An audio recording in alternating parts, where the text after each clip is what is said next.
Hi hello sisters, இன்றைக்கி Saturday. So வழக்கம் போல் ஆரம்பிச்சிருச்சு. பத்தாக்குறைக்கு ஹாலிடே வேறு விட்டாங்க.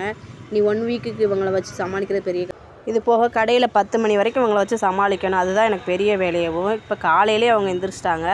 குருமா ரெடி பண்ணிக்கிட்டு இருக்கும்போது எந்திரிச்சு எனக்கு உனக்குன்னுட்டு இருந்தாங்க. ஸோ பால் பாக்கெட் வச்சுட்டு எனக்கு கேரட் இருந்துச்சு நிறையா, அதில் எதாவது பண்ணித்தாங்கன்னு சொல்லி 2 பேருமே கேட்டுக்கிட்டு இருந்தாங்க. இங்கிட்டு ஒரு பக்கம் குருமாக்கு ரெடி பண்ணிட்டு அவங்களுக்கு கேரட்டும் பாலும் போட்டு கேரட் பால் போட்டு அதில் ஒரு மில்க் ஷேக் மாதிரி பண்ணி கொடுத்துட்டேன் அவங்களுக்கு. ஸோ காலையிலே குடிச்சிட்டாங்க. சப்பாத்தி எல்லாம் ரெடி பண்ணிட்டு இன்றைக்கி கடைக்கு கூட்டு போகணும். கடைக்கு கூட்டு போகிறதான் கடைக்கு கூட்டு போய் 10 மணி வரைக்கும் சமாளிக்கணும். அதுக்குள்ளே எத்தனை கேட்குறாங்கன்னு தெரியாது. கையில் பார்த்தது கண்ணில் பார்த்தது கையை நீட்டினதெல்லாம் வாங்கி தர சொல்லுவாங்க. இந்த சாட்டர்டே சண்டே சமாளித்து போகிறவங்களே பெரிய விஷயம். அதுவும் பத்தாக்குறைக்கு இனி நான் இந்த வாரம் ஃபுல்லாக எப்படி தான் கொண்டு போகிறேன். இதுக்கு ஏதாவது ஒரு வழி பண்ணணும். கண்டிப்பாக கூடிய சீக்கிரம் பண்ணிடுவேன்.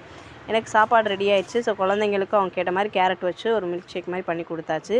இது போக கடைக்கும் கூட்டு போய் போகிற வழியிலே ப்ரெட்டு வேணும், அப்பளம் வேணும், கடையில் சாப்பாடு வேணும், அது வேணும் இது வேணுட்டாங்க.